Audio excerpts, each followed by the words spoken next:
Charles Mills Manson was born on November 12, 1934, in Cincinnati, Ohio. His mother, Kathleen Maddox, was only a teenager, 15 years old at the time. In 1939, Kathleen went to jail. Charlie then lived with family in McMecken, West Virginia. Charlie was short in stature, and as a child lied a lot, which got him into trouble. An article from his mom in the 1970s stated that Charlie got whatever he wanted and never had to do anything. Charlie always had an interest in music, even playing in church, according to his mother. At some point, he started to run away from home. In 1947, Charlie was sent to the Gabald School for Boys, which started a long line of Charlie ending up in different reformatory schools. In October 1951, he was sent to a minimum security institution. Various other offenses led him to being held until May 1954. He married, divorced, then ended up in prison again until 1967, where he was released on parole. Not long after, he met Mary Bruner, who would be the mother to his third child. Charlie accumulated many people into his group, mainly women. Patricia Krenwinkel, Susan Atkins, and Squeaky Fromme, to name a few. The group eventually moved to Spawn Ranch, and there were sometimes as many as 30 people, if not more, in the group known as the Manson family.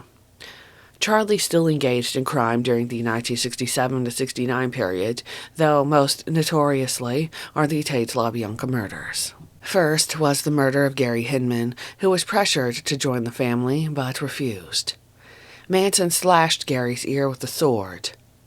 Bobby Beausoleil is credited with stabbing Gary to death. Next were the murders of Sharon Tate and others at 10,050 Cielo Drive. Though Manson was not there, he is credited as the one to have orchestrated the murders. Tex Watson, Susan Atkins, and Patricia Krenwinkel did the actual killing. The motive has been debated for decades, but Vincent Bugliosi's Helter Skelter theory is the most popular one and was used in court. After the Tate murders were the murders of Rosemary and Lino LaBianca the next day. Charlie tied them up and had Tex Watson, Patricia Krenwinkel, and Leslie Van Houten do the killing. After that was Shorty Shea, who was killed by Manson, Steve Grogan, and Bruce Davis. All the people mentioned at the crimes were convicted and sentenced to death. This was later commuted to life in 1972. Charles Manson died in prison on November 19, 2017. He was 83 years old. Bruce McGregor Davis was born on October 5, 1942, in Monroe, Louisiana. He was the younger of two children and grew up in Mobile, Alabama. Bruce may or may not have dropped out of high school, but he went to college in Tennessee for 2 years before dropping out there. He then went west to California and got into hippie culture. He worked in construction, and in 1967, he met Charles Manson in Oregon. Soon after, he wanted to become Charlie's second-in-command. The girls didn't care for him at first, but Charlie wanted them to accept him, and so they did. Bruce Davis had an interest in Scientology, though I am unsure if this was around before he met Charlie. Davis and Manson both shared an interest in Scientology. From November 1968 through April 1969, Davis lived in London, England, working at the Scientology headquarters. He was eventually kicked out due to his drug use. When he returned to the U.S., he rejoined the family and would oversee the stolen credit cards and fake IDs. In July of 1969, Davis drove members of the Manson family to Gary Hinman's house as they sought to rob him. They believed that Gary had money, though this was not the case. Davis drove Manson to Hinman's place, where Manson would slash Gary's ear with a sword. On August 16, 1969, Spawn Ranch, where most of the family lived, was raided by police. This was due to a suspected grand theft auto ring of stolen cars. Because of an error in the warrant, all that were arrested were released. On August 26, 1969, Davis participated in the murder of Donald Jerome Shea, also known as Shorty Shea. The motive for the murder was that the group saw Shea as a snitch, who was trying to run the family off of Spawn Ranch, potentially being the one who alerted police to their stolen dune buggies. Bruce would help work on the cars and dune buggies at Spawn Ranch. The dune buggies would be made out of cars they stole and would ride in the desert around Barker Ranch. Allegedly, Davis knew a girl named Doreen Gall, another Scientologist. Doreen was murdered in November of 1969, though the crime remains unsolved. Davis was rumored to have dated her, but he denied knowing her. Davis was convicted of both murders for Gary Hinman and Donald Shea. He was given life imprisonment. Catherine Louise Scher was born on December 10, 1942, in Paris, France. Her father was Hungarian, her mother German, and the couple were both members of the French underground that committed suicide during World War II. Catherine was put into an orphanage until she was 8, where she was adopted by an American couple. Her adoptive father was a psychologist who was blind, and he and his wife moved to California with their daughter. When Catherine was in high school, her adoptive mother was diagnosed with cancer and took her own life. Catherine took care of her father until he remarried. She graduated from Hollywood High School, went to college for 3 years, got married, then divorced. Various sources state that Catherine had a beautiful singing voice, such as books like Dianne Lake's. Catherine was also talented with the violin. In 1967, Catherine met Bobby Beausoleil while on the set of a softcore porn called Ramrodder. She began living with Bobby and his wife Gail. Somewhere around this time, they gathered Leslie Van Houten into the mix. Through Bobby, Catherine met Charles Manson. Catherine was the oldest female member of the family, and one of the most devoted to Charlie, only rivaled by Squeaky Fromme and Sandra Good. Catherine would recruit women for Charlie, such as Leslie Van Houten and Linda Kasabian. Catherine's nickname in the family was Gypsy, though there doesn't seem to be an official story about this, not that I could find. Most books only attribute it to her dark, raven-like looks. Gypsy was arrested in the Spawn Ranch raid of August of 1969, and again in the Barker Ranch raid in October of that same year. During the Tate LaBianca trials, Catherine was among the girls who would participate in the vigils outside the courthouse. Multiple sources state that Catherine would use bully tactics to scare others into either staying with the family, preventing them from testifying, or just to lie on the stand altogether. On January 5th, 1971, Catherine gave birth to a son named Phoenix. The father was fellow family member Steve Grogan. In August of 1971, Catherine was involved with the Hawthorne police shootout, a harebrained scheme to steal arms and use them to essentially bully people into releasing Charlie and the others from prison. This resulted in her being put into prison for 3.5 years. She was sent to SSU with the other Manson girls, as Susan Atkins wrote in her book. Cher was eventually released from prison and was supposed to write a book about her life, though as of 2025, I've yet to see anything about this. Mary Teresa Bruner was born on December 17, 1943, in Eau Claire, Wisconsin. Relatively little seems to be known about her early life. She graduated from the University of Wisconsin-Madison in 1965, then moved to California, taking a job as a library assistant at the University of California, Berkeley. In the spring of September 1967, she met Charles Manson, who had only been released from Terminal Island Prison several weeks earlier. Apparently, he made a fuss over her dog while she was out walking her. The two started talking, and he played some songs for her on his guitar. Mary had an interest in protecting the environment, and Manson told her that he felt the same way. Extremely knowledgeable about the subject, the interest seemed to rub off on Manson later in the future. He also told her that he didn't have anywhere to go, and she let him stay at her apartment for what was supposed to be just a few days. Manson eventually made his way into bed with her. Mary would go to work, while Manson would play his guitar around Berkeley. He would bring girls home, and though Mary didn't like it at first, she got used to sharing him. Helter Skelter states that they shared Mary's apartment with 18 other women at one point. Eventually, she quit her job and followed Charlie as he traveled everywhere. They accumulated more girls, such as Squeaky Fromme, Susan Atkins, and Nancy Pittman. In 1967, Mary became pregnant by Charlie. In April of 1968, she gave birth to a son in a condemned house in Topanga Canyon. Various sources state that it was on April 1st, others April 15th. Initially named Valentine Michael, Charlie also named him Sunstone Hawk because a hawk was seen flying over the house after the baby first cried. After the crimes of 1969, he was renamed to Michael Bruner and was raised by Mary's parents in Wisconsin. Most sources state that Mary participated in the murder of Gary Hinman in July 1969. She, along with Susan Atkins, smothered Gary with a pillow to ensure that he was dead after Bobby Beausoleil stabbed him. In the 1970 court transcripts, Leslie Van Houten claimed that Mary was not there, but her. In Manson's trial on Gary, Mary stated that she wasn't there, but she had to say that as part of a deal with the prosecution. If she didn't testify against Charlie, her child's father, they would take her son away. Either way, Mary was granted immunity for the Hinman murder.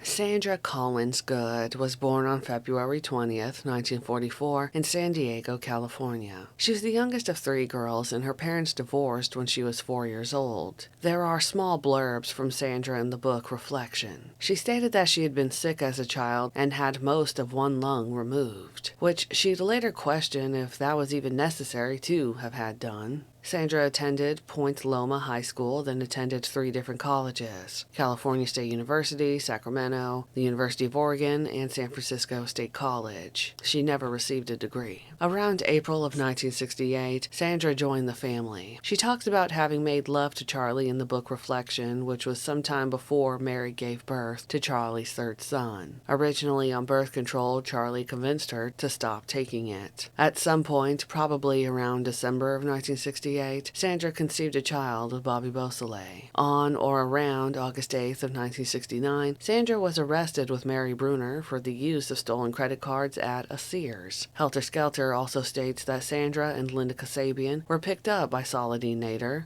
in early August. Sandra was among the people at the Spawn Ranch raid of August of 1969. On September 16, 1969, Sandra gave birth to a son named Ivan Pugh. Many people thought that Sandra was married to a man named Joel Pugh, though the two never legally married. Joel Pugh mysteriously died in December of 1969. Once again, the father of Sandra's son is actually Bobby Beausoleil. During the trials for the Tate LaBianca murders, Sandra was among the devout who would hang around outside the court buildings. Sandra was among the girls that would shave their heads and carve an X into their foreheads to show their devotion to Charlie. Sandra would claim that Charlie had nothing to do with the murders and that they were all copycat killings to get Bobby Beausoleil out of jail. Sandra struck a deep friendship with Squeaky Fromme, being possibly Manson's most devoted followers. Sandra was convicted for a conspiracy to send threatening letters in 1976 and sent to prison. Eventually, she met up with Squeaky Fromme again at the Alderson prison in West Virginia. Sandra was released from prison in 1985 after serving 10 years. Sandra pops up multiple times in Squeaky Fromme's book Reflection that was released in 2018.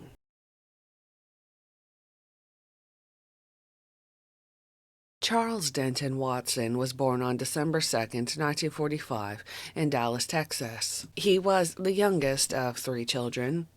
His parents ran a gas station in the small town of Copeville, Texas, which is outside the Dallas area. In September of 1964, Charles attended North State University in Denton. He got into partying, which caused his grades to slip. He began experimenting with drugs, and his senior year he went to California to visit a frat brother and was impressed with the state. He moved, signed up for classes at Cal State before ultimately dropping out. In 1968, he got into a car crash which messed up his knee, preventing him from joining the Army when drafted. He worked at a wig shop, and to supplement what he wasn't making there, he started to deal pot. The wig shop failed and he started to deal full-time. One night, he picked up a hitchhiker who turned out to be Dennis Wilson from the Beach Boys. Going to Dennis's place was how he met Charles Manson. Because both men were named Charles, Watson was given the nickname Tex due to his origin. Tex Watson is the name most people refer to him with the crimes. Tex lived with the family for a few months before leaving in December of 1968. He lived with a girlfriend where they dealt pot and LSD to friends. Eventually, Tex returned to the family after being restless with the rather normal life. In March of 1969, Tex returned to the family, with people talking about Helter Skelter. April of that year, he was arrested for being publicly intoxicated on belladonna. On the evening of August 8, 1969, Tex Watson, Susan Atkins, Patricia Krenwinkel, and Linda Kasabian went up to 10,050 Cielo Drive under order from Charles Manson to kill everyone. And they did.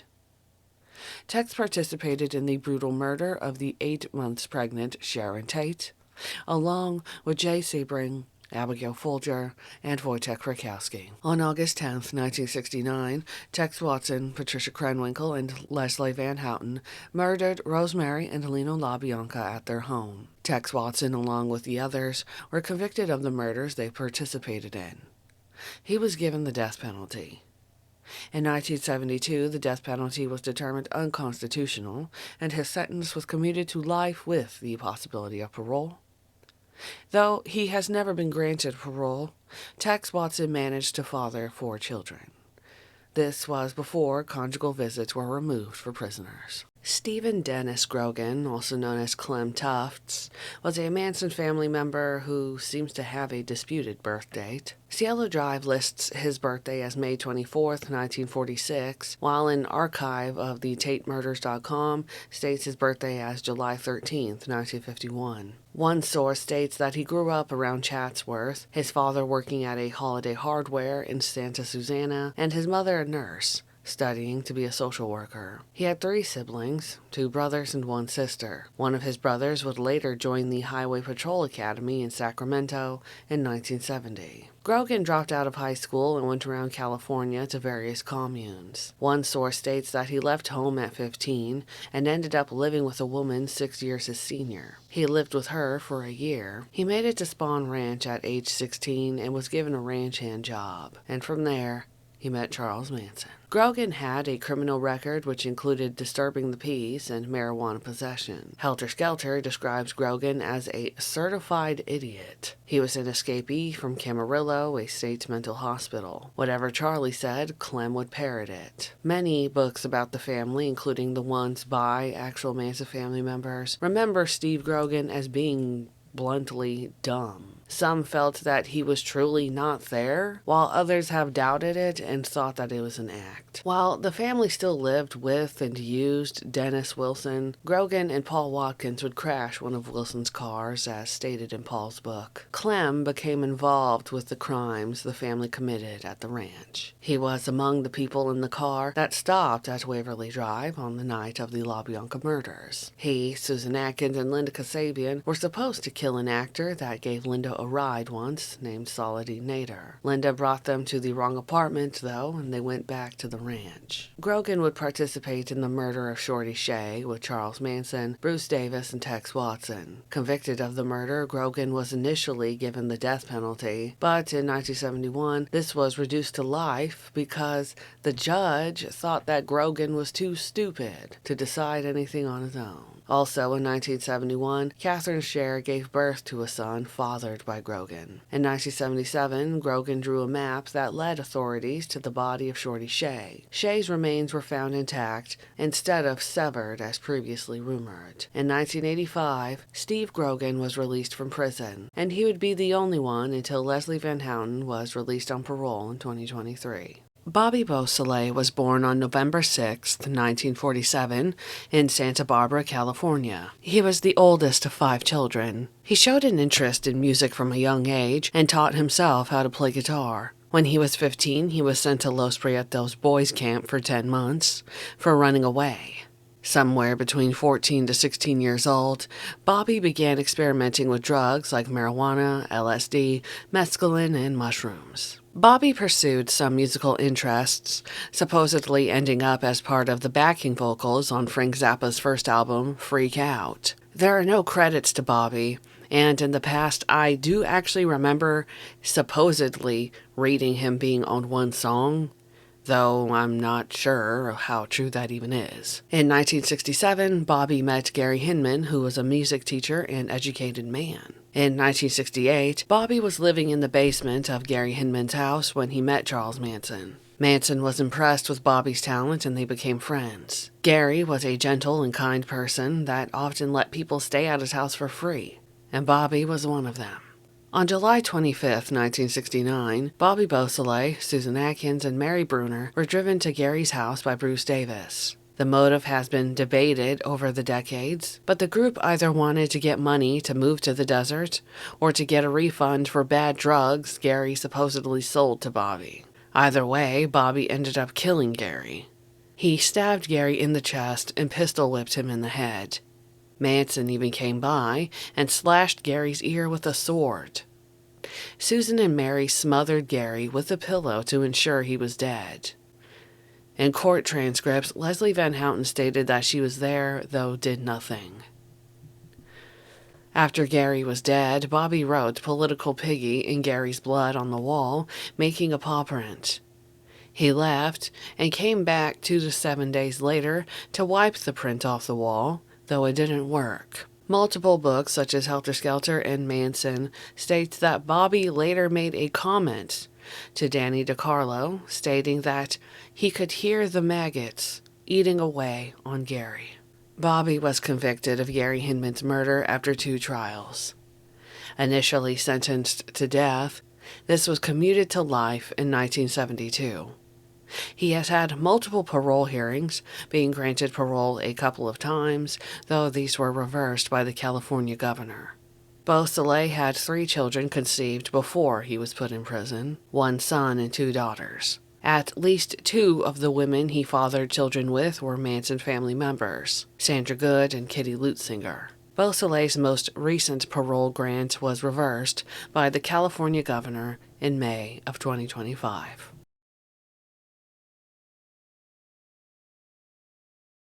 Patricia Dianne Krenwinkel was born on December 3, 1947 in Los Angeles, California. Her father was an insurance salesman and mother a homemaker. Patricia had an older half-sister from her mother's first marriage.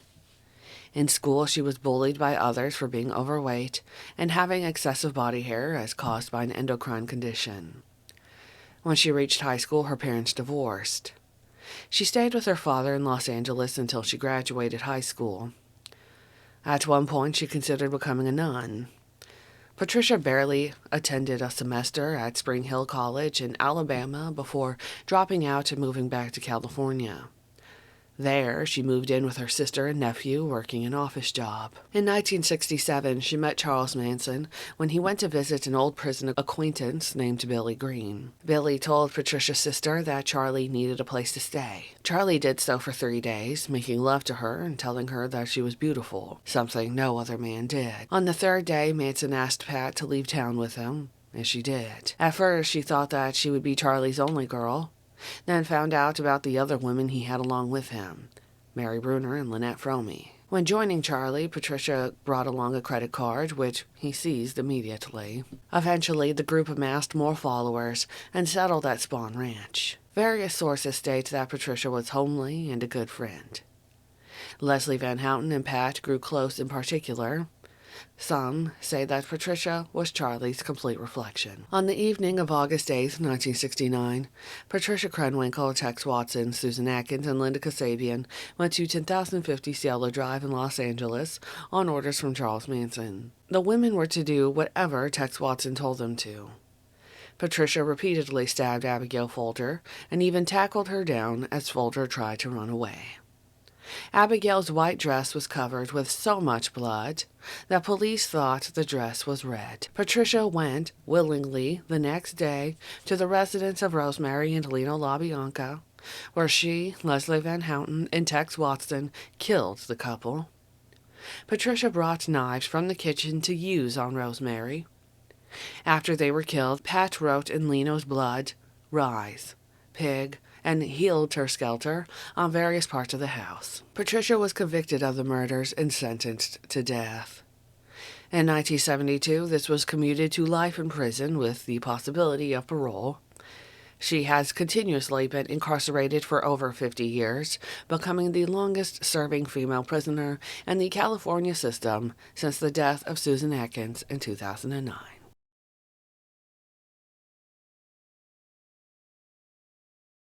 Susan Denise Atkins was born on May 7, 1948, in San Gabriel, California. She was the second of 3 children and the only daughter. Susan's parents were alcoholics. In 1964, her mother passed away from brain cancer. After her mother's death, Susan was tasked with watching her younger brother, and in her junior year of high school, she took a job to support him. Eventually, her grades suffered, and she dropped out of high school after being told she'd have to repeat the 11th grade. So she quit and moved out on her own. She attempted to take her own life at one point with codeine pills. In 1966, Susan went to Oregon with 2 men that she had only recently met, and they were arrested for stealing a car. While apprehended by police, Susan told one of them, "I should have killed you." Susan was later given a suspended 6-month jail term with 2 years probation. In 1967, Susan played a part in Anton LaVey's Witch's Sabbath. Later that same year, she met Charles Manson. Susan would be the one to get the suggestion of Spahn Ranch as a place for the Manson family to locate to. In 1968, Susan gave birth to her son, who was given the name Zizose Zadfrak. In July 1969, Susan participated in the murder of Gary Hinman. She, Bobby Beausoleil, and Mary Bruner held Gary hostage in his own home, trying to extort him of his cars and a so-called inheritance. After 3 days, he was murdered. On August 8, 1969, Susan also participated in the murders at Cielo Drive, where the pregnant Sharon Tate was murdered. Susan wrote "pig" on the front door in Sharon's blood. Susan was convicted of both murders and given the death penalty, but in 1972, because the death penalty was ruled unconstitutional, her sentence was commuted to life in prison with the possibility of parole. In 1977, she wrote a book called Child of Satan, Child of God, and she had converted to Christianity. Susan married twice in prison, first to Donald Lee Lazier, then to James Whitehouse. Susan never received parole and died in prison on September 24, 2009 from brain cancer. On Find a Grave, it states that she was cremated. Lynette Alice Fromme was born on October 22, 1948, in Santa Monica, California. She was the oldest of 3 children, and as a child, she was part of a dance troupe called the Lariats. As she grew older into her teens, she started to butt heads with her father, who was harsh on her for very little reason. She wrote in her book how she would feel excluded from things because of her father. In high school, Lynette started using drugs and alcohol. She worked in a canvas shop where coworkers would see her burn herself with cigarettes and use a staple gun on her forearm. At one point, she dated Bill Sedan, the future road manager for the Doors, but Sedan's mother asked him to steer clear of Lynette, as she felt the girl was disturbed. Lynette started to attend El Camino Junior College, and one night she got into an argument with her father over something silly, a word or a definition. Suddenly enraged, he pointed to the door and yelled, "You get out of this house and never come back," to which she did. Lynette was crying to herself outside on Venice Beach when a man showed up. It was Charles Manson. "Name's Charlie. In San Francisco, they call me the gardener," he said. Immediately enthralled with Charlie, she agreed to go with him, traveling to Los Angeles with him and Mary Bruner. At some point during this period, Lynette got pregnant by Charlie, though she miscarried. Later, when Mary Bruner was in labor with her son, Lynette was among the women who helped her give birth. Eventually, the group amassed more people and ended up at Spahn Ranch. Lynette spent a lot of her time tending to George Spahn, the elderly owner who was blind. There, she was nicknamed Squeaky because of the sound she would make when George would run his hand up her thigh. In later years, Lynette would deny this. She did admit, though, that George named her Squeaky in her book. Squeaky would become one of Charlie's most devout followers, only rivaled, if not mirrored, by Sandra Good. the two would develop a deep friendship. They created the International People's Court of Retribution, where they sent threatening letters about the environment. On September 5th, 1975, Fromme went to Capitol Park in Sacramento to plead with Gerald Ford, the president of that time, about the plight of the Redwoods. Her book also states that she wanted to get her imprisoned friends back into the courtroom. She had a Colt .45 automatic pistol strapped to her leg. When she pulled out the gun, Secret Service wrestled her to the ground. Her book states that there was no bullet in the chamber of the gun. Other sources quote her as saying, "It wouldn't go off. It didn't go off. Can you believe it?" Lynette Fromme was convicted for the attempted assassination of President Ford in November 1975. She was released on parole on August 14, 2009. Linda Darlene Druin was born on June 21, 1949, in Bidford, Maine. Linda was her parents' oldest child, what seemed to be the oldest of 6, and grew up in a working-class home that struggled financially. Her mother was once quoted saying, "Like all teenagers, Linda had problems, but when she came to me to talk about them, I didn't give her much time. I had 5 younger children to raise." Her parents eventually broke up, and her father moved to Miami, Florida. Linda left home at 16 to get married, but the union quickly ended in a divorce, and Linda went to live at a hippie pad in Milford for a month. At age 17, Linda was described as a heavy-set girl who took diet pills to improve her looks. She thought that if she took 3 pills instead of 1, she'd lose weight 3 times as fast. Her mother believed that Linda got hung up on drugs in Florida. At about age 18, she returned from Florida, slimmed down, but later went to Boston. She was arrested in a narcotics raid there. Around this time, she had married Bob Kasabian. They moved to California and traveled the country. In 1968, they had their daughter, Tanya. The relationship went through more issues, and Linda took her daughter back to New Hampshire. Bob Kasabian persuaded her to come back to California, and she did, where she met Charles Melton. Through Melton, Linda met Catherine Scher, a Manson family member. Linda spent a day at the ranch, then came back to Topanga Canyon to get her things and steal $5,000 worth from Charles Melton, then come back to Spahn Ranch to join the family. This was dated as July 4th, 1969 by Tex Watson. Watson wrote that Linda joined the family without even meeting Charlie. They had intercourse and talked late into the night. Tex told her to steal some money that the man she'd been staying with had inherited. She protested at first, but Tex told her that there was no wrong, no sin. Everything anyone had was meant to be shared. On August 8, 1969, Linda went with Tex Watson, Patricia Krenwinkel, and Susan Atkins to 10,050 Cielo Drive. As the only one with a driver's license, Linda was supposed to drive, but Tex ended up doing so. In court transcripts, she stated that she thought they were going to just go creepy crawling. Linda did not kill any of the people at Cielo Drive that night. She was tasked with standing on guard outside. Linda was the prosecution's key witness for the murders. She was granted immunity if she worked with them. She did, and walked free. Linda Kasabian died on January 21, 2023. She was 73 years old. Leslie Louise Van Houten was born on August 23, 1949, in Altadena, California. She grew up in a middle-class family with having an older brother and then 2 younger adopted siblings. Her parents divorced when she was 13 or 14, and she started smoking marijuana and taking LSD around age 15. At age 16, she became pregnant, and her mother forced her to have an abortion. Leslie was then ordered to bury the fetus in their backyard. A source states that she resented her mother after this traumatic event. In 1967, she graduated from high school, then lived with her father while attending business college, training to be a legal secretary. A source states that Leslie planned to be useful to a yogic community after finishing school. In the summer of 1968, Leslie met Catherine Scher and Bobby Beausoleil, moving in with them and Bobby's wife.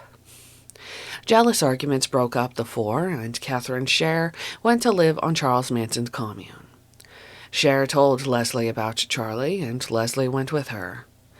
At first, Charlie told them to go back to Bobby since he was a good friend, but Catherine pleaded and he let them stay. Leslie proved useful to Manson, one source stating that her secretarial skills, such as writing shorthand, allowed her to write down his lyrics. On the night of August 9th, 1969, Leslie Van Houten went with Patricia Krenwinkel and Tex Watson inside the house of Lino and Rosemary LaBianca. The three killed the couple, Patricia and Leslie focusing on Rosemary. There have been various debates whether Leslie actually killed Rosemary. Some state that she stabbed Rosemary after she was already dead. Others think that Rosemary may have still been alive. After the murders, the trio ate food out of the LaBianca fridge, took some of their belongings, including wearing clothes that the couple owned, and returned back to Spahn Ranch. Leslie was convicted of the murder and initially sentenced to death, but this was commuted to life in 1972. She then had a retrial in 1977 after it was declared that there should have been a mistrial when her initial lawyer went missing during the 1970 trial. This resulted in a hung jury. Her second retrial was in 1978, which resulted again in her conviction with the possibility of parole. Leslie had over 22 parole hearings, being granted, then denied parole multiple times. On July 11, 2023, Leslie was released on parole after serving 52 years in prison. Paul Allen Watkins was born on January 25, 1950. He was one of 6 children. At age 1, his family moved to Lebanon. In his book, he talked about some of his memories of the place, where the smell of incense would remind him of his caretakers from that early time. His family came back to America, moving around a bit before finally settling in Thousand Oaks, California. Paul had an interest in music, and at age 13 became interested in evangelicalism because of the music and singing, though the religious aspect waned and the musical aspect grew. He became student body president, but was terminated because of his use of psychedelic drugs. He dropped out his senior year. Paul became more interested in marijuana and making music. In December 1967, he was put on probation for marijuana possession. Paul joined the Manson family in 1968 after running into them multiple times in Topanga Canyon. He would follow them to Spahn Ranch and wrote about some of the more menial tasks that he had to do. His book talked about shoveling horse dung with Brooks Poston. Interestingly, Paul wrote in his book that he was Manson's second in command, something I only ever saw in Paul's book alone. At one point, Paul enrolled at a local high school, though it is never stated which one, to recruit new members for the family, though he didn't stay at the school for more than a few weeks. Paul, Brooks Poston, and Juan Flynn seemed to strike up some sort of friendship at the ranch. The three would eventually separate from Charlie, though Flynn was never really considered a member. Paul Crockett, a 46-year-old miner in Death Valley, befriended the three and opened their eyes to Manson's controlling ways. They defected from Charlie and stayed with Crockett in another residence in Death Valley, though somewhere still close to Barker Ranch. Paul's book talked about how there'd be various occasions of Manson and some of the others trying to creepy crawl them at night. Some of the Manson family members boasted about the murders they committed to Paul, which disgusted him. He eventually went to the police. When it came for the Tessa LaBianca trial, Paul was one of the key witnesses for the prosecution.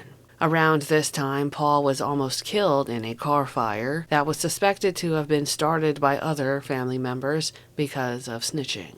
After the trials and convictions, Paul would write his book, My Life with Charles Manson, which was released in 1979. Paul Watkins died from leukemia on August 3rd, 1990.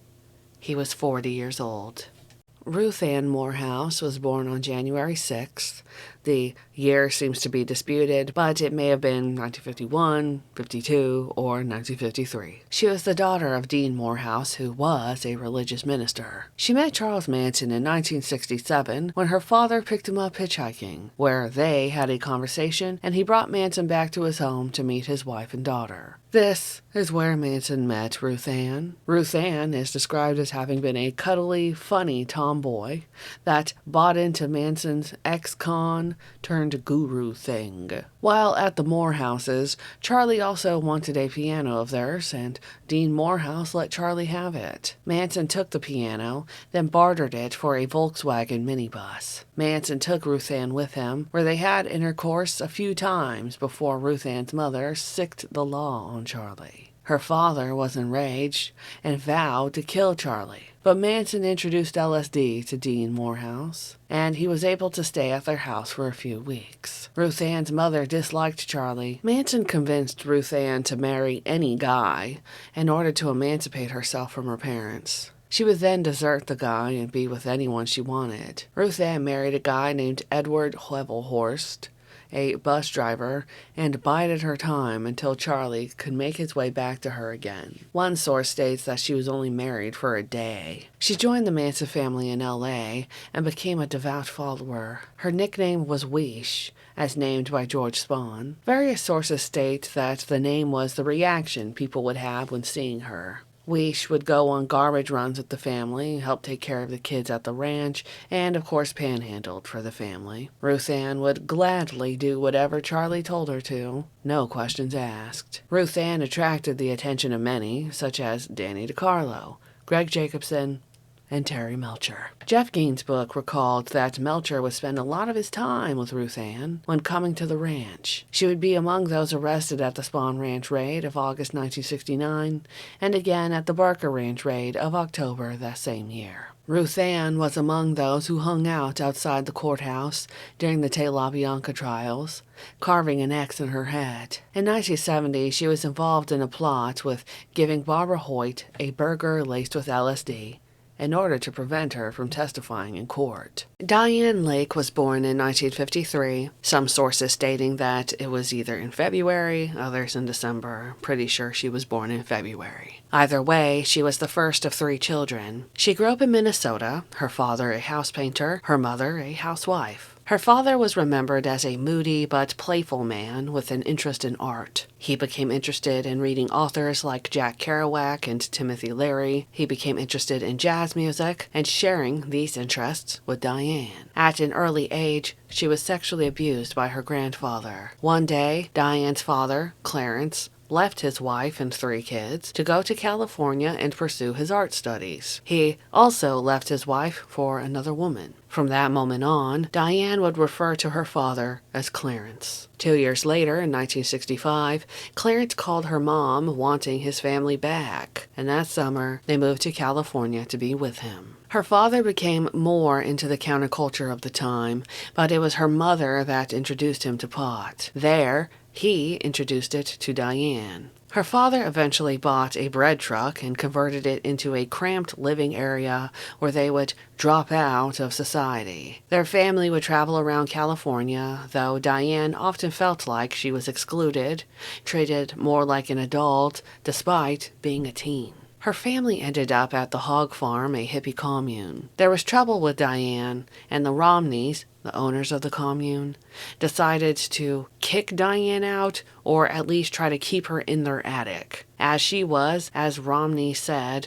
jailbait, a decision that allegedly her parents were okay with. In her book, Dianne stated that her mother knew nothing about this. Her parents had given her a letter giving her permission to live on her own. She went to live with a couple who then introduced her to Charles Manson. Apparently, they somehow had already heard of Dianne and seen photos of her. It has never been revealed how they already knew this. Dianne ended up joining the family and had intercourse with Manson. Multiple sources have stated how Manson would beat on Dianne. Even Tex Watson's book stated this. Manson also raped Dianne. Dianne went to the desert with the Manson family and was among those arrested at the Barker Ranch raid of October of 1969. In January of 1970, she spent 6 months in Patton State Hospital due to all of her emotional trauma. She was later declared competent to testify at the Te LaBianca trial. Dianne's testimony was among one of the ones to convict Leslie Van Houten. Dianne later married and had a family of her own. She was later widowed around 2013 when her husband passed away from Merkel cell carcinoma. In 2017, Dianne released her autobiography. Within the Manson family, one of the things that they liked to do was something called creepy crawl. It's been referred to as creepy crawl or creepy crawling. The idea, though, was to silently break into people's houses and rearrange furniture and move various items around the house. One source states that the family would move things around but not take anything, just mess with people and confuse them. Supposedly, though, most of these took place in the houses around Spahn Ranch, but would also happen in upscale neighborhoods, even to John and Michelle Phillips of the Mamas and the Papas. As the idea of Helter Skelter became greater in the family's minds, that's when they would start taking things and stealing from the houses that were being creepy crawled. The family creepy crawled Terry Melcher at his home in Malibu, taking a telescope. This was supposed to be a message, since Melcher didn't give Charlie the record deal for his music like he wanted. Apparently, Melcher didn't even think, though, that it was the family who did it to him. He just thought it was a random thief. According to Jeff Guinn's book Manson wanted to ramp up the creepy crawls with kidnappings and tying people up in their homes, scaring them to death. When creepy crawling, the members would wear dark clothing so they weren't spotted. When Paul Watkins and Brooks Poston defected from Manson to live with Paul Crockett, they were creepy crawled by at least Manson and Steve Grogan, if not some of the girls when they were in the desert. In court transcripts, Linda Kasabian stated that she heard of creepy crawling from Leslie Van Houten around July of 1969. She recalled a time that Manson threw a black cape over himself, scrounged, and said, "Ah, now when I go creepy crawling, people won't see me.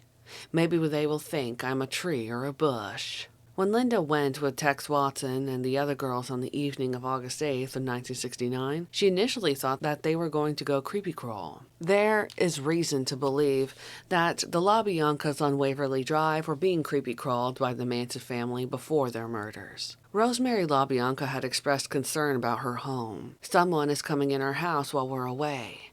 Things have been gone through and the dogs are outside the house when they should be inside."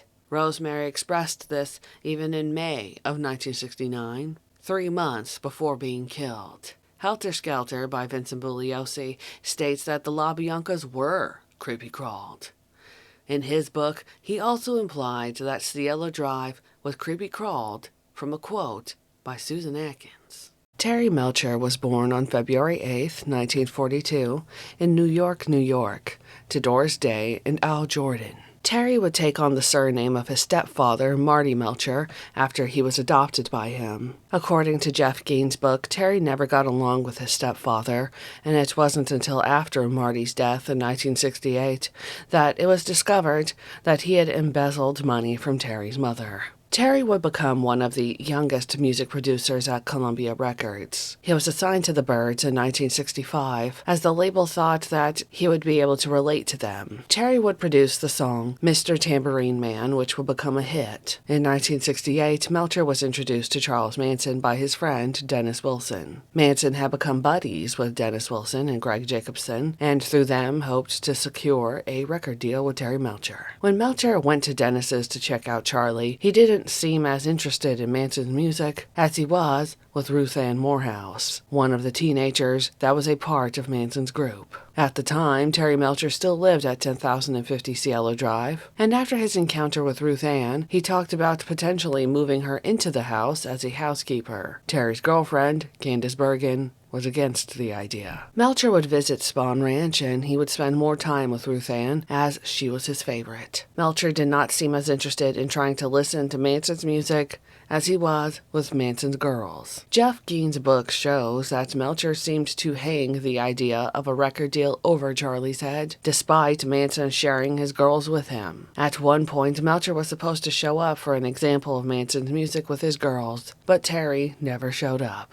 On February 13, 1969, Sharon Tate had called Terry Melcher and asked him about Cielo Drive, to which he said great things about living there. Eventually, Sharon and Roman Polanski moved in. In August of 1969, Sharon would be among those murdered at the home by the Manson family. Many have said over the years that the murders at Cielo Drive were supposed to send a message to Terry Melcher. Melcher essentially went into hiding after, and various accounts state that he denied any involvement with the family. Terry Melcher died on November 19, 2004 from melanoma. He was 62 years old. Melcher was cremated. Dennis Carl Wilson was born on December 9, 1944, in Inglewood, California. His brothers were Brian and Carl Wilson. Dennis grew up as the black sheep in his family, something he himself said. Dennis was the most likely to be beaten by his father, and in a quote said, "We had a shitty childhood.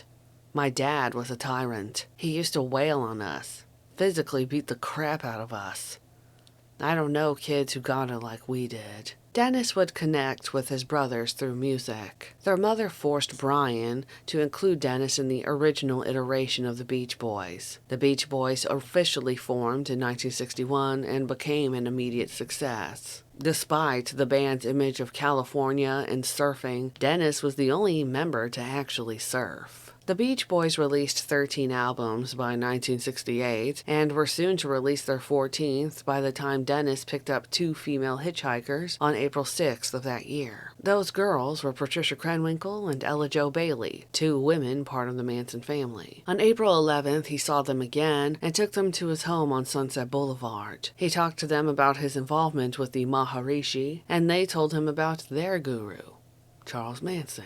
Dennis left to record and came back that night to find Manson in his driveway. Dennis walked into his home and found about a dozen people inside, mostly women. Dennis introduced Manson to multiple friends in the music business. Among them was Terry Melcher. Dennis and Manson had a friendship. The family were allowed to stay with and use Dennis, quite bluntly. Susan Atkins wrote that they had thousands of dollars worth of dental work done. Various sources claim that the Manson family racked up $100,000 worth of expenses, which, adjusted for inflation in 2025, would be $930,000, give or take. Even better, Paul Watkins crashed one of Dennis's cars, which is written about in Paul's book. Atkins, Susan Atkins, wrote that they were in contact with well-known, respected people within the Los Angeles Beverly Hills community, and they were great at crashing parties. The Beach Boys recorded the song Never Learn Not to Love in 1968. Originally, the song was Cease to Exist by Manson. Allegedly, Manson traded any writing credit for cash and a motorcycle. Dennis eventually distanced himself from the family and moved in with his friend Greg Jacobson. Dennis Wilson passed away on December 28, 1983, and was buried at sea. He was 39 years old.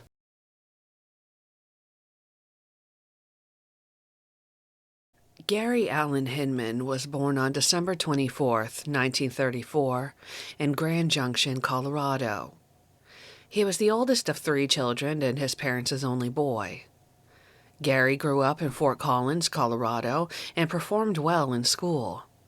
He played multiple instruments such as piano and accordion, and was also part of his high school's debate club.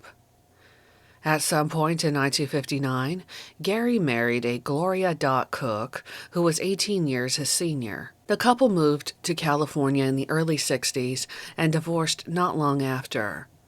Gloria remarried in 1964.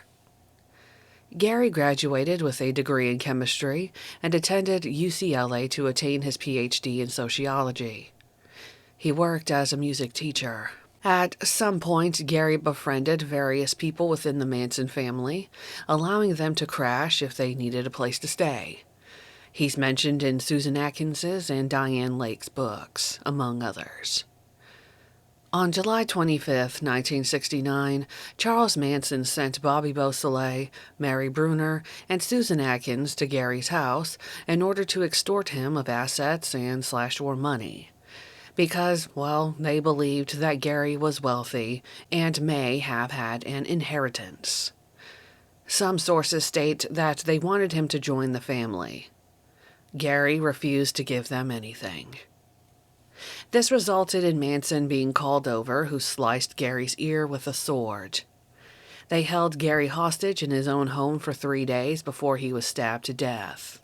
After his death, either Bobby Beausoleil or Susan Atkins made a paw print on the wall and wrote "Political Piggy" in Gary's blood. They then took his cars. On July 31st of 1969, police went to his house and found Gary's body. On August 6th of 69, Bobby Beausoleil was arrested after being caught driving one of Gary's cars. Beausoleil was later found guilty of the murder of Gary Hinman and sentenced to death. In 1972, the death penalty was considered unconstitutional, and this was commuted to life in prison. Gary Hinman is buried at Rosebud Cemetery in Glenwood Springs, Colorado.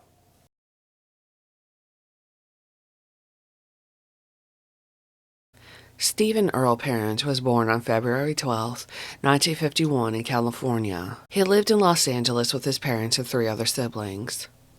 Stephen went to Arroyo High School and spent his free time listening to folk music and playing guitar. He had an interest in electronics. Stephen had been arrested several times for petty theft and spent some time in a youth correctional facility, where he tested at a near-genius level for electronics.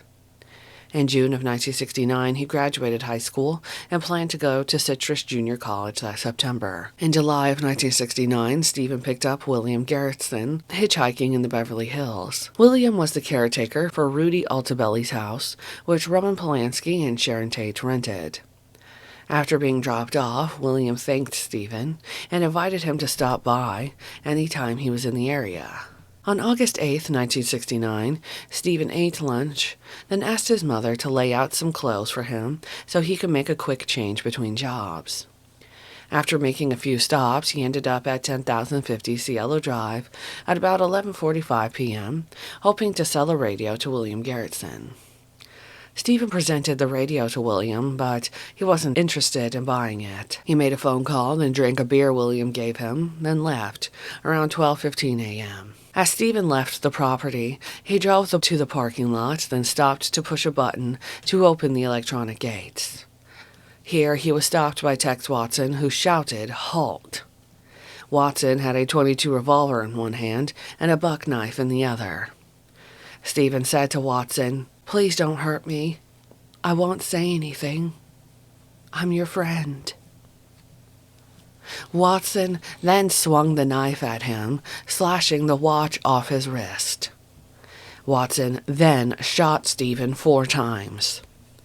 He was the first of the murders at Cielo Drive that night. In court, Susan Atkins referred to Stephen Parent as the thing she saw in the car. Tex Watson was convicted for the death of Stephen Parent, along with the others at Cielo Drive. He was convicted and sent to death. In 1972, this was commuted to life in prison. Watson has been denied parole every time. Susan Atkins was also convicted for the deaths at Cielo Drive. She died in prison in 2009. Stephen Parent is buried at Queen of Heaven Cemetery in Roland Heights, California. He was 18 years old. Wojtek Frykowski was born on December 22, 1936 in Poland. He graduated with a degree in chemistry, but spent his time around filmmakers. He met Roman Polanski at a school dance, initially about to fight, but they became friends later. Frykowski was a known troublemaker. Frykowski married twice and had a son named Bartek. In 1967, he left Poland and spent time in Paris, then moved to the U.S. In New York, he was introduced to Abigail Folger, coffee heiress. As Wojtek did not speak very fluent English, the two communicated in French. The two became a couple and moved to California. Sources state that Wojtek wanted to be or considered himself a writer, though apparently no one could remember him ever writing anything. Granted, another source states that he wrote some poetry. Helter Skelter states that there are arguments whether Wojtek introduced Abigail to drugs, or that Abigail introduced Wojtek to drugs. Wojtek may have had her under drugs to keep her under his control, or Abigail may have had him under drugs so as not to lose him. I personally believe the former, though, as there are more reports of Abigail wanting to leave the relationship. In April 1969, Abigail and Wojtek were tasked to house sit for Roman Polanski and Sharon Tate. while the couple were out of the country filming. Sharon came back first, and Roman had asked the couple to stay until he returned from England in August. By August of 1969, Abigail and Wojtek fought constantly and used drugs more frequently. Wojtek had been introduced to some Canadian drug dealers who were thought of as an initial lead after the murders. There have been multiple questions asked as to whether Wojtek was a dealer or not. On the evening of August 8, 1969, Wojtek, Abigail, Sharon Tate, and Jay Sebring were at the house on Cielo Drive, and Wojtek was resting on the couch. Tex Watson kicked him in the head, waking him up. Wojtek asked, "Who are you?" And Watson answered, "I'm the devil, and I'm here to do the devil's business." This is when the commotion erupted in the house. Wojtek fought ruthlessly for his life, being stabbed multiple times by Susan Atkins and Tex Watson. Watson beat him in the head with the revolver that he had brought along. Wojtek managed to escape, but was further stabbed by Watson on the lawn. Wojtek Frykowski was buried at St. Joseph Cemetery in Łódź, Poland. He was 32 years old. Abigail Ann Folger was born on August 11, 1943, in San Francisco, California. Her parents were Peter Folger and Inez Mejia Folger. She was born into the Folger family known for their coffee of the same name. Abigail, also known as Gibby, grew up to be an intelligent and bright woman. She was well-traveled and had even studied in France at one point. She graduated from Catalina School for Girls in 1961, attending Radcliffe College in the fall of that same year. Eventually, she met Wojtek Frykowski, who could barely speak English. The two communicated in French, though. They developed a relationship and moved to California in the summer of 1968. Abigail became involved with civil rights, doing volunteer work with children in the ghettos of Los Angeles. This took a toll on her mentally, where she's quoted as saying, "The suffering gets under your skin." Her relationship with Wojtek soured, and she contemplated leaving him. The couple were tasked with house-sitting for Roman Polanski in the summer of 1969, as he was out of the country filming. They occupied the house with Roman's pregnant wife, Sharon Tate. There are various sources stating that Wojtek and Abigail would take various drugs together, though Abigail had hoped to leave this dynamic. In Helter, Skelter, it was written that she was disturbed with the way her relationship with Wojtek was going. Wojtek used cocaine, mescaline, LSD, marijuana, and hashish in large amounts. On the evening of August 8, 1969, Abigail was at Cielo Drive reading a book in her room. Susan Atkins then collected her, Sharon Tate, and Jay Sebring into the main room, where they were brutally attacked and murdered by the Manson family. There are various sources stating that Patricia Krenwinkel killed her. Others claim that it was Tex Watson who gave the final blow. Either way, Abigail had been stabbed 28 times. When found the next morning, Abigail's white dress was believed to be red, because there was so much blood. Her autopsy states that the cause of death was a stab wound to the aorta. On a scale of 0 to 4, 4 being the most intense degree of wounds, the report said 4+ for Abigail. Patricia Krenwinkel had brutally murdered her, to the point that the autopsy report stated 4+. Patricia Krenwinkel, Susan Atkins, and Tex Watson were convicted for the murders at Cielo Drive and given the death penalty. In 1972, this was commuted to life with a possibility of parole. Abigail is buried at Holy Cross Cemetery in Colma, California. She was 25 years old. She was only 2 days away from her 26th birthday. Jay Sebring was born as Thomas John Coomer on October 10, 1933, in Birmingham, Alabama. He was the fourth child and grew up with one brother and 2 sisters in a middle-class home in Detroit, Michigan. He graduated from Detroit Catholic Central High School in 1951, then joined the Navy, serving for 4 years. He fought in the Korean War. While serving, he learned many things, such as how to cut hair. After his time in the military, he moved to Los Angeles, California, and took on the name Jay Sebring. J after the first initial in his middle name, and Sebring from a car race in Florida. On his 27th birthday, October 10th, 1960, he married a model named Bonnie Lee Marple.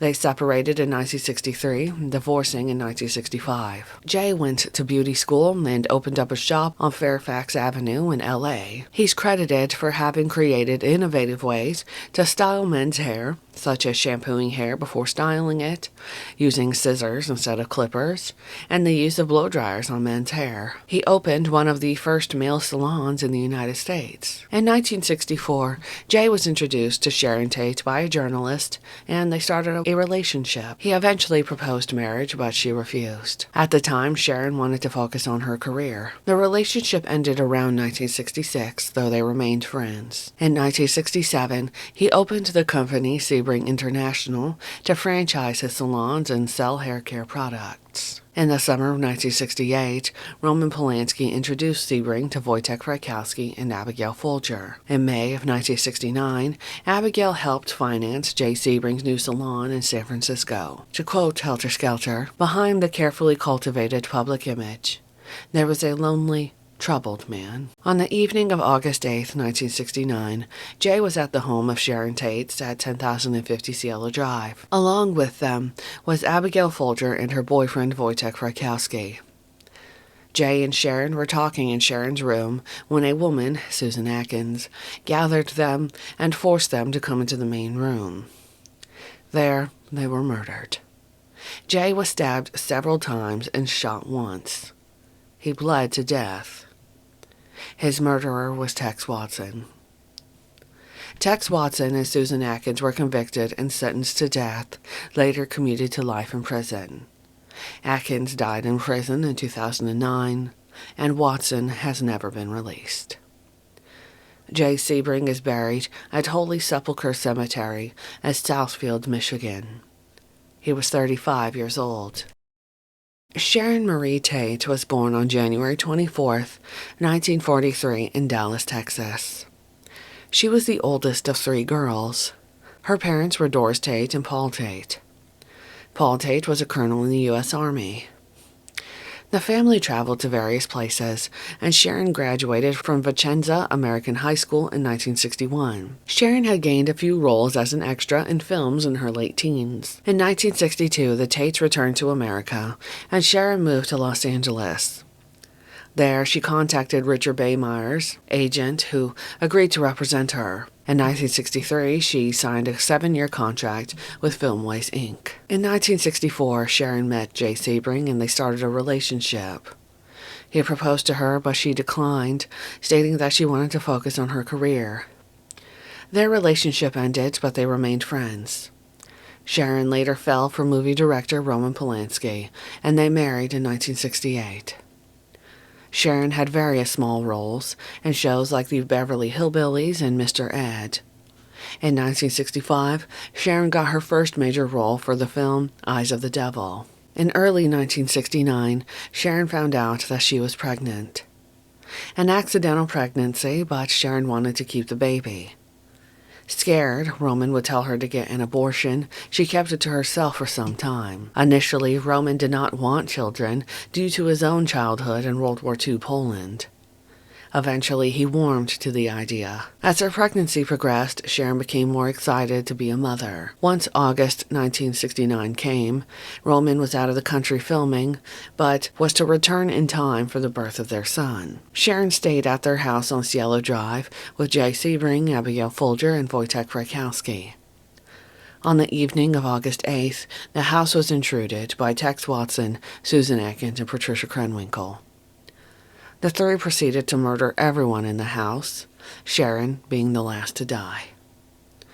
There are varying sources whether Tex Watson or Susan Atkins killed Sharon. Atkins had stated that she thought about cutting the baby out of Sharon, but decided not to. Having had a baby herself the year before, Susan's quoted as having said, "I knew it wouldn't live." Susan also may have tasted Sharon's blood, though in later life she denied it.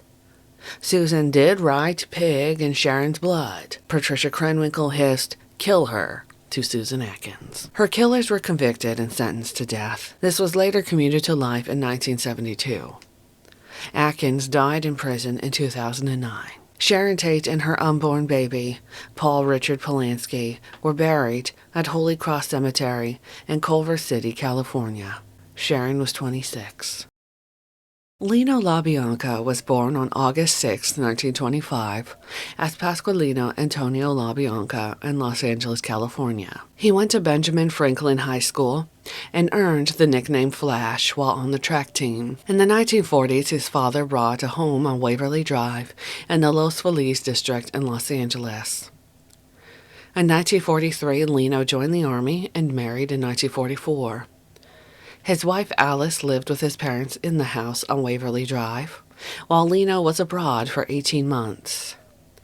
He returned in March of 1946 as a tech sergeant, then joined the Army Reserve at the rank of Sergeant First Class. In 1948, Lino had his first child, Karina Jane LaBianca. In 1950, he was named Vice President of Gateway Markets and State Wholesale. In December 1950, he had his second child, Anthony Carl LaBianca.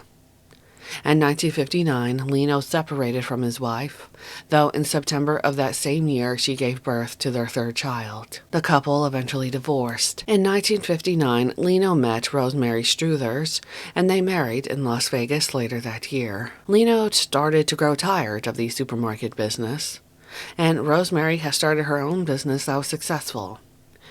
The couple bought a house that had been owned by Walt Disney in the past, but it needed too much work to be done to it, and they sold it in 1968. That same year, they bought the Waverly Drive home from his mother. The couple and Rosemary's son, Frank Struthers, moved in. His plan was to only stay there long enough until done with Gateway Supermarkets. In the summer of 1969, there were a number of break-ins at the Waverly Drive house. He and Rosemary desperately wanted to get away from the house, and Lino finally came to an agreement with the Gateway shareholders. Lino was a chronic gambler and frequented the racetracks every day, often betting for 1969 $500 at a time. Eventually, he came to be $230,000 in debt. On August 10, 1969, Charles Manson went into the Waverly Drive home and tied up Lino. Patricia Krenwinkel, Leslie Van Houten, and Tex Watson then proceeded to murder the couple. Lino was stabbed over 12 times, with puncture wounds also caused by a double-teamed fork. War was also carved into his stomach. His killers were convicted and sentenced to death. This was later commuted to life in 1972. Lino LaBianca was buried in Calvary Cemetery in Los Angeles, California. He was 44 years old. Rosemary LaBianca was born December 15, 1929, in Mexico to American parents. She was either orphaned or abandoned in Arizona. She grew up in an orphanage until the age of 12, where she was adopted by a family with the last name of Harmon, who took her to California. Rosemary met her first husband, Frank Struthers, in the late 1940s, while she was still in her teens. Rosemary gave birth to her first child in 1948, her daughter Susan. In 1955, she gave birth to her son, Frank Jr. In 1958, the couple divorced. In 1957, Rosemary converted an old Gateway Markets truck into a mobile dress shop.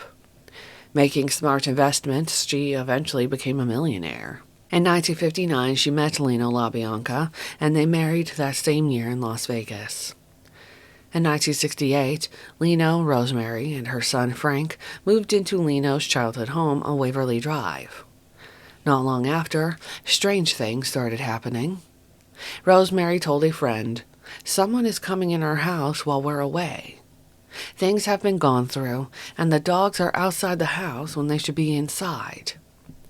In May of 1969, Rosemary wrote to one of Lino's children saying, "We haven't had any more robberies, but every time I come home, I expect to either find someone in the house or something missing. I think the police have stopped working on the case, and we haven't heard anything from the insurance company. Personally, I think that they were being creepy-crawled by the Manson family for a long time. On August 10th, 1969, Charles Manson came into the house and woke Rosemary up by gunpoint. He led her into the living room where Lena was already tied up. Manson collected whatever cash he could, then had Tex Watson take her back into her room, where a pillowcase was put on her head. Manson left. Then Patricia Krenwinkel, Leslie Van Houten entered. They proceeded to murder the couple. Patricia and Leslie stabbed Rosemary, one holding her down while the other stabbed. Patricia took knives from the kitchen to kill her. Supposedly, Leslie only stabbed Rosemary after she was already dead, but still proceeded to do so upwards of 10 times. Rosemary was stabbed 41 times. 36 of these was on her back and buttocks. Rosemary had a defensive slash wound on her left jaw. She was stabbed by all 3 intruders. Rosemary LaBianca was cremated. She was 39. Spahn Ranch was the former movie set turned horse ride destination that the Manson family made their main headquarters.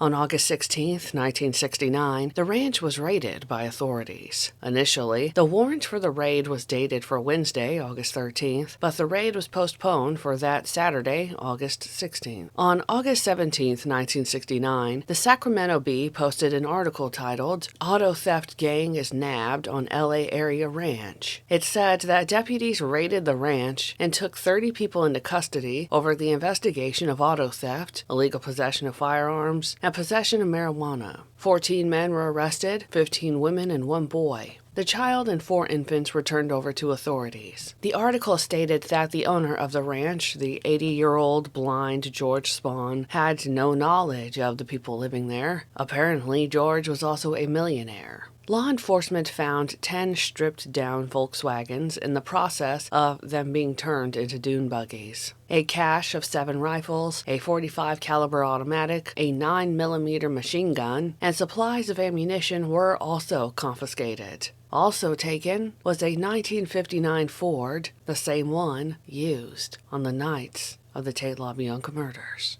This article stated that the group was associated with Santa Slaves, a motorcycle group. Surely in error, I believe that they meant Satan slaves, which this group has been mentioned sparingly in various books about Charles Manson. In most parts of Manson literature, the straight Satans are the ones associated with the Manson family. Among those arrested include Steve Grogan, Patricia Krenwinkel, who apparently used the name Marianne Scott according to Helter Skelter, Danny DiCarlo, and of course, Charles Manson. The raid took hours, and Charlie was found under one of the movie set buildings. Apparently, according to Jeff Guinn's book Manson, when he was dragged out from this movie set building, he had a smile on his face, if not looked relieved, when the police told him that he was under arrest for auto theft. Apparently, law enforcement wouldn't understand why till obviously later when, even still, because the date of the warrant was never changed from August 13th to August 16th, the raid was deemed illegal. That Monday, August 18th, 1969, everyone arrested was released. Granted, because of the conditions at Spahn Ranch, the children were not returned, and they were kept in custody. Among these children would actually be Linda Kasabian's daughter, Tanya. Helter Skelter states that Charlie suspected that Shorty Shea had helped set up the raid, and this is given as one of the reasons why he was murdered. Donald Jerome Shea was born on September 18, 1933, in Massachusetts. He served in the U.S. Air Force from December 1954 to June 1956. Shea was quite tall at 6 feet 4 inches. At some point, he moved to California to pursue a career in acting and found most of his work as a stuntman. He would work as a ranch hand and bouncer at Spahn Ranch, a former Hollywood set that would later have horse rides by the 1960s. Shea helped with the horses on Spahn's ranch, though he'd still work acting gigs. At first, Shea didn't mind when Charles Manson and his group of girls moved into Spahn's ranch. But tensions later brewed. He grew to dislike Charlie immensely. One reason being Manson's racism. Shorty Shay had married a black woman named Magdalene in the past, and though they separated, they were still friends. Manson looked down on him because of this. One time, Magdalene and one of her friends showed up to the ranch. This disgusted Manson. Shorty Shay knew that the Manson family were up to no good and wanted them off the ranch. Various run-ins with the law only cemented this.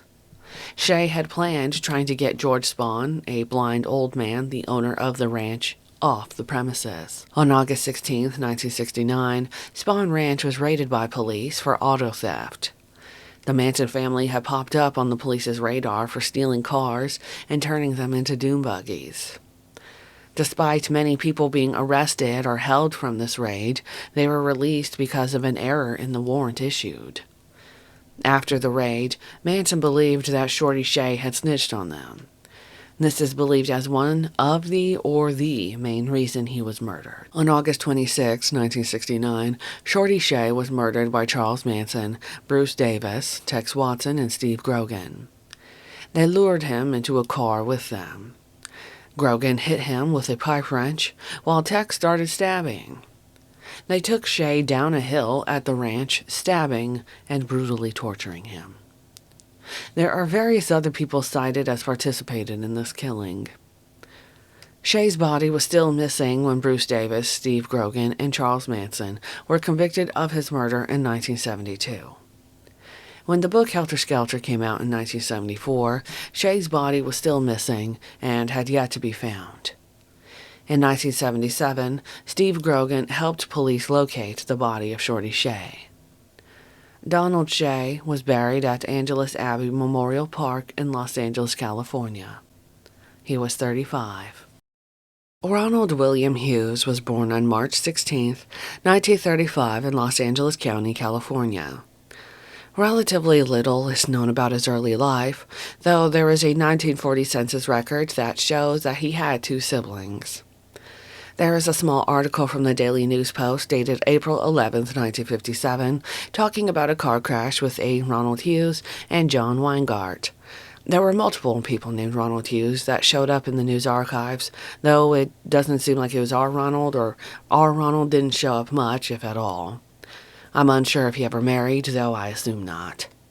At some point in time, Ronald served in the Army as an SP2, serving in Korea. After the Tate LaBianca murders, Ronald Hughes became the lawyer for Leslie Van Houten. As one reporter remarked, "You could usually tell what Ron had for breakfast for the past several weeks." Hughes had worked himself into Charles Manson's good graces by handling the legal paperwork necessary to transfer the rights for Charlie's songs to Phil Kaufman as part of getting his music album released. On Monday, November 30th, 1970, Hughes was absent when court convened. Investigation revealed that he had gone to an area called Sesame Hot Springs, some distance northwest of Los Angeles, where he had often spent weekends camping. Flash floods had occurred that weekend.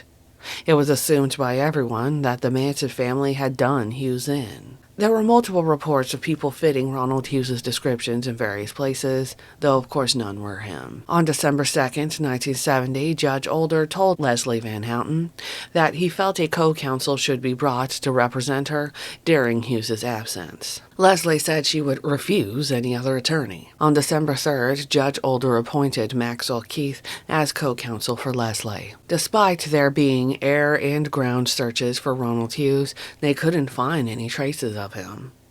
There was the persistent rumor that Ronald Hughes was murdered by the family. Helter Skelter speculates that it may have been a tactic to delay the trial, with the hope of even a mistrial or to set the stage for a reversal on appeal. On March 30th, 1971, the Camarillo Star posted the article, "Sesame Body Removed by Copter." It stated that a badly decomposed body was evacuated by helicopter about 7 miles from where Hughes was last seen. It was Ronald Hughes. On April 4th, 1971, the Valley News posted, "Ronald Hughes, lawyer, to be buried Wednesday." Funeral service were to be held in Westwood. Services were at Gates Kingsley and Gates Mortuary. Ronald Hughes was buried at Westwood Memorial Park. He was 35 years old. No one was ever held accountable or found accountable for his death. Vincent T. Bugliosi was born on August 18, 1934, in Hibbing, Minnesota. He was of Italian descent. His father had a small grocery store and would later become a railroad conductor. Vince earned money as a kid by mowing lawns and delivering newspapers. At age 16, his family moved to Los Angeles, where he graduated from Hollywood High School. Great at tennis, Vince attended the University of Miami on a tennis scholarship, where he graduated with a degree in business administration. While in college, he met Gail Toludo, and they married in 1956. Vince attended UCLA, where he was president of his graduating class. In 1964, he graduated from there. That same year, he joined the Los Angeles County District Attorney's Office, and somewhere during this time he had 2 kids. By November of 1969, Bugliosi was Deputy District Attorney and had tried a number of highly publicized murder cases, obtaining convictions in them all. He tried 104 felony jury trials, having lost only 1. Helter Skelter wrote that he was also a professor of criminal law at Beverly School of Law, Los Angeles, and served as a technical consultant, having edited the scripts to 2 pilot films for the TV series The DA by Jack Webb. On November 18, 1969, Bugliosi was pulled by fellow lawyer Aaron Stovitz and made aware that they were to work on the Tate case. When the trial started in 1970, Bugliosi and Stovitz were the original prosecutors, but Stovitz was later replaced with Stephen Kay. In an ironic twist of fate, Kay had dated Manson family member Sandra Good in the past, on a date arranged by their mothers. Bugliosi used the Helter-Skelter theory as a way to prosecute the members of the Manson family in the Tate LaBianca trials of 1970 to 1971. The main idea was that Charles Manson had sent his cult followers to kill random people to start a race war. Interestingly, in court transcripts, people like Leslie Van Houten claimed they knew nothing of a race war when asked. In 1974, his book Helter-Skelter was published, which went on to sell over 7 million copies. Around 2012, Bugliosi had cancer, which he had overcame. But 3 years later, in 2015, the cancer came back and metastasized. He passed away on June 6, 2015, at the age of 80. He is buried at Forest Lawn Memorial Park in Los Angeles, California.